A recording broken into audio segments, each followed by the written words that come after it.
Hello everybody, my name is Janne Lautanala. I was the chairman for Finnish Business Council for a couple of years and left Singapore in 2019 after 4 years.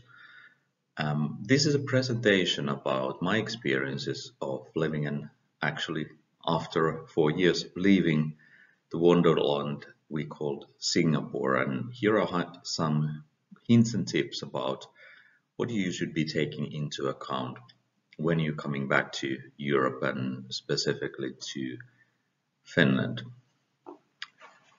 My contact information. I'm currently working for Traffic Management Finland. I'm the Chief Ecosystem and Technology Officer there.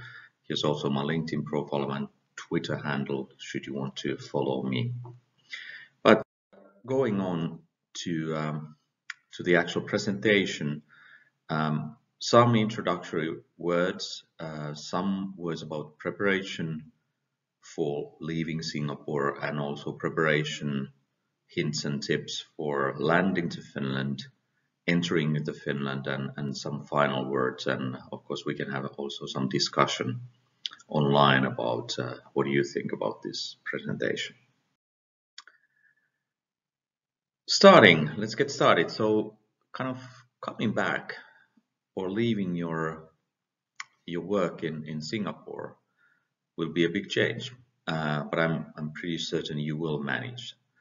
I felt that it is kind of a mixed feeling. Some things will be better, some things will not be better in Finland. Take climate for example. But especially I would like you to think about that there will most likely be a little bit of also kind of reverse culture shock. So first coming from Finland or whatever is your home country to Singapore, being there for a certain amount of time, and when you come back, it may be that the country you left is not the same or you are not the same. So please prepare for some hiccups also when coming back. I think it's always good to make a kind of checklist, and here are some things that I think you should be taking into account when you leave Singapore and when you start planning your move. I personally made a pretty extensive list of what I should be doing, when I should be doing them, and used kind of text to mark that okay, I'm finished with this one. But here are a few things that at least I think are worth taking into account.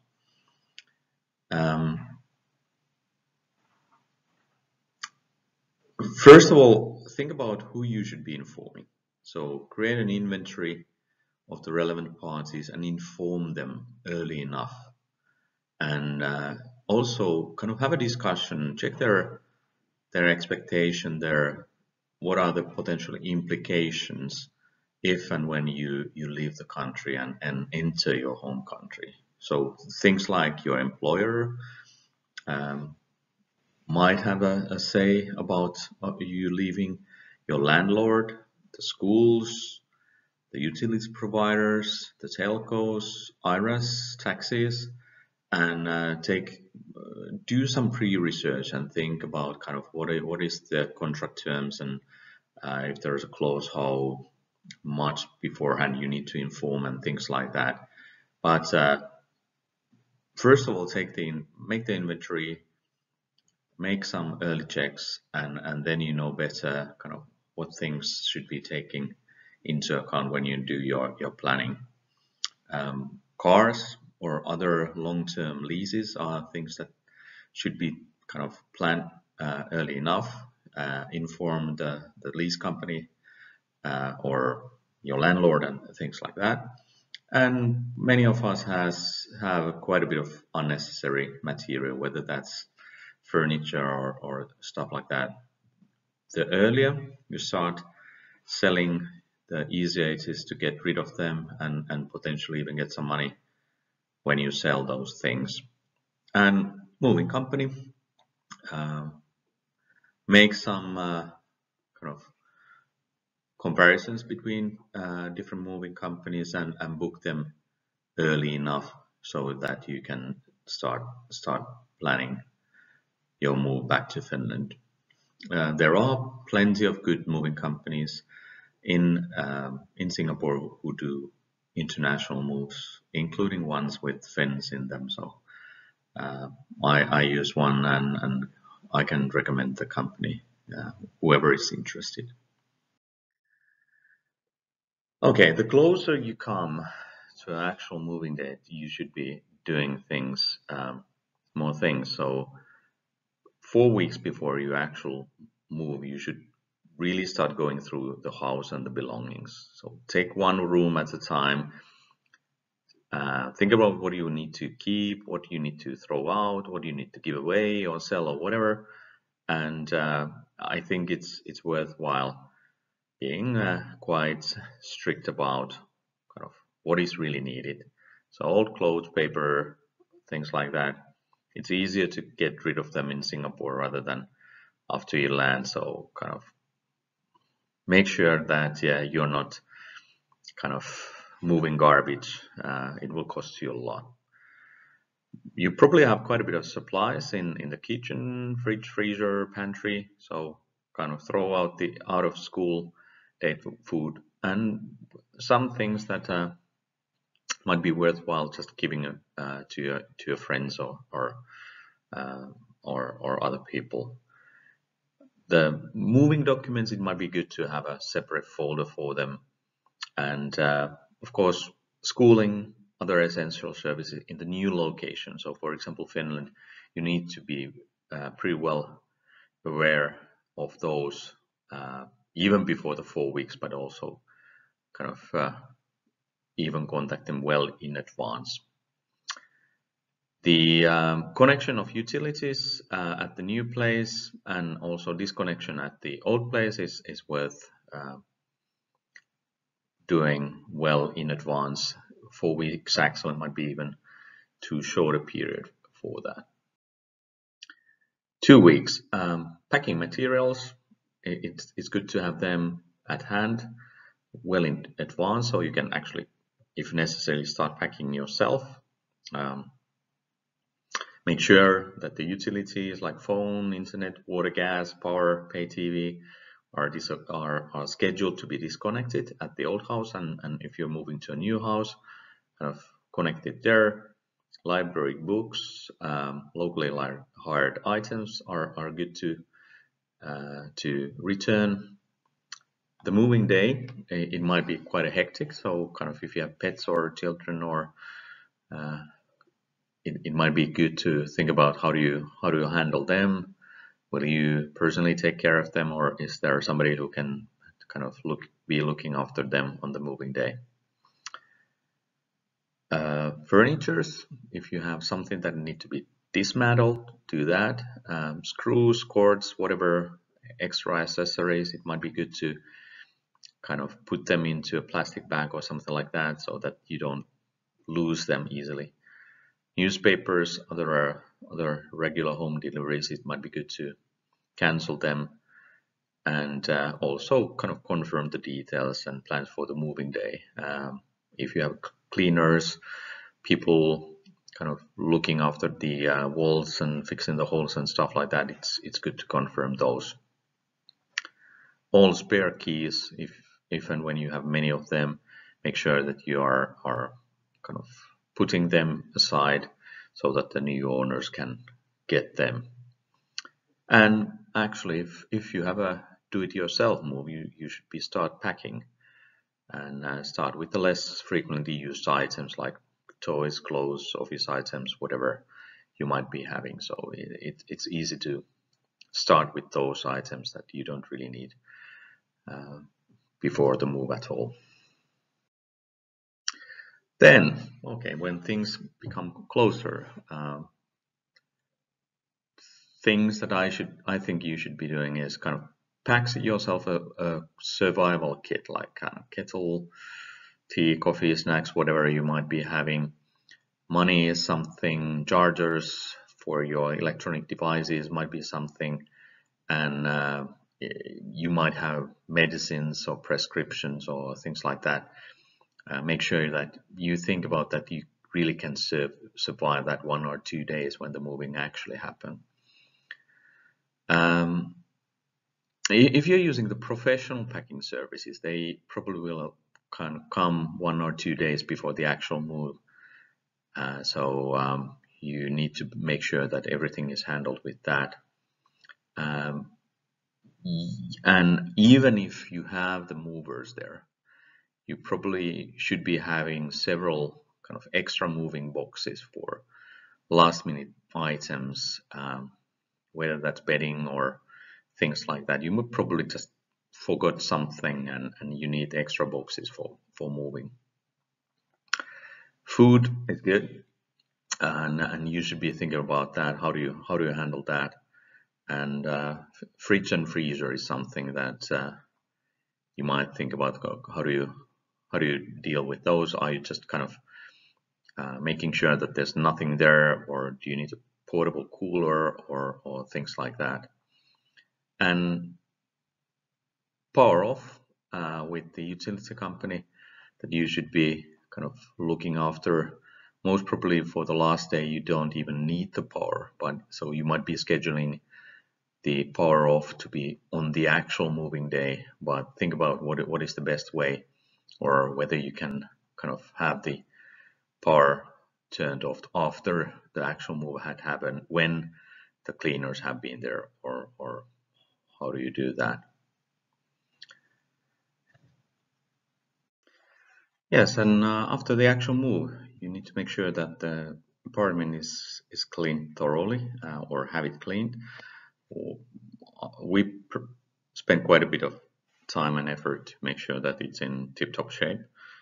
For example, needed to fix holes, do a little bit of painting, etc. And if possible, use professionals. The landlords might be a bit tough. It might be difficult to get the deposit back, but if you do your job well, it can be done. And well, we moved twice while in Singapore and got the deposit back fully both times. Mail is one thing. You need to redirect to a new address. There might be still tax-related matters. There might be phone bills, stuff like that. So ideally, you do the mail redirection to a new address, and make sure that there's a possibility to somebody take the mail and forward it to you or open it up or whatnot.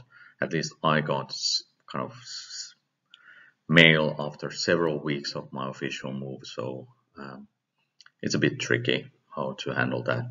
And you need to do it both in Singapore, so have your mail redirected by SingPost. You have to go to either to a post office or do it online to have it done, and also in Finland you need to make sure that your official Finnish mailing address is your new address.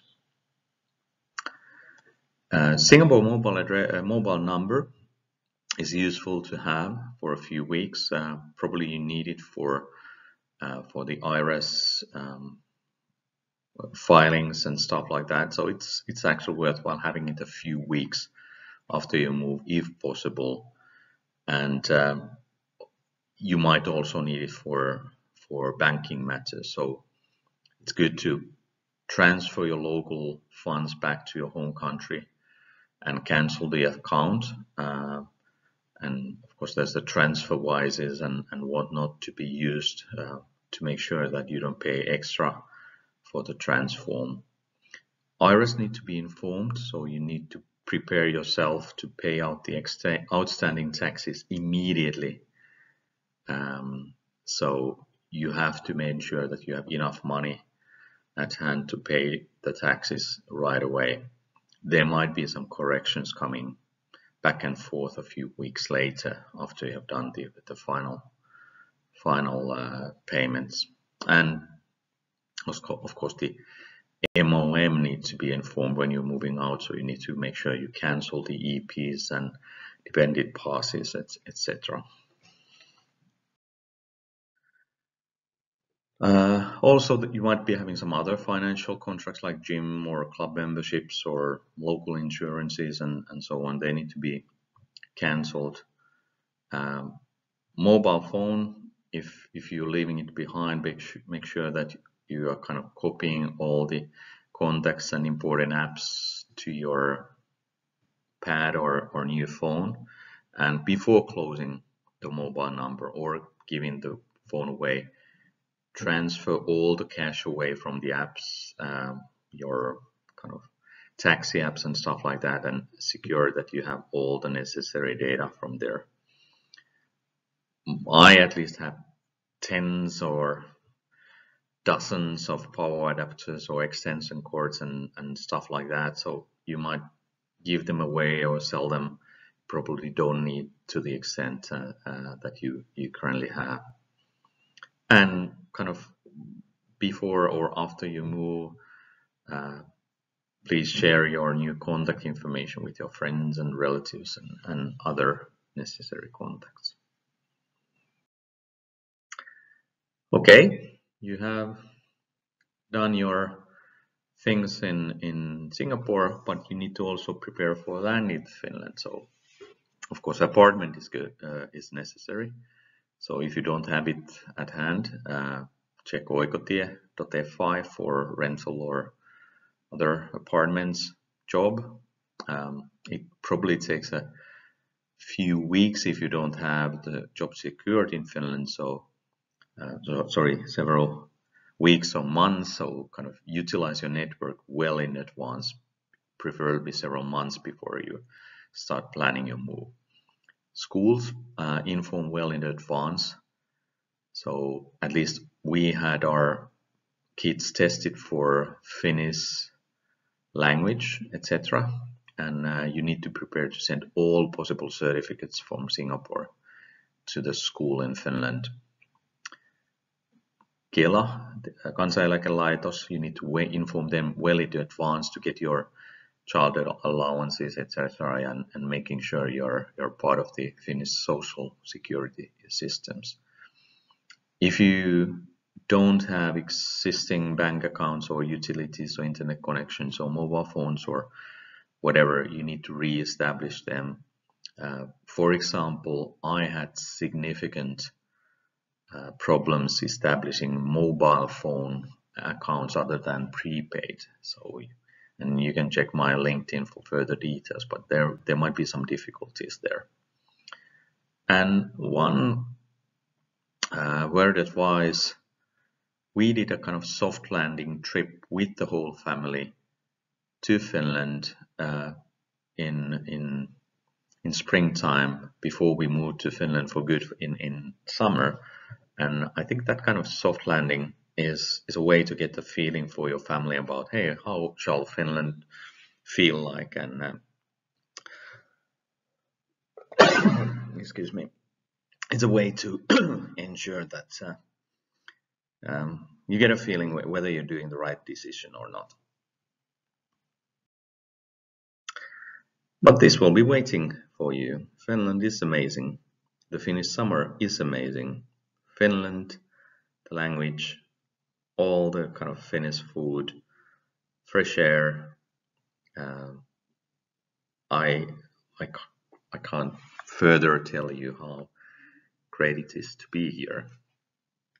But on the other hand, of course, you probably had amazing time in Singapore. So prepare yourself to getting emotional about that, at least I did.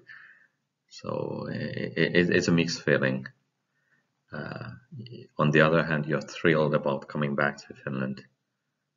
On the other hand, you are feeling emotional and making sure that you will be missing things in Singapore.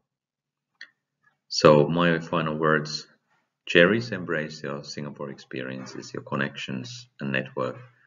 You have learned a lot. Share that with you.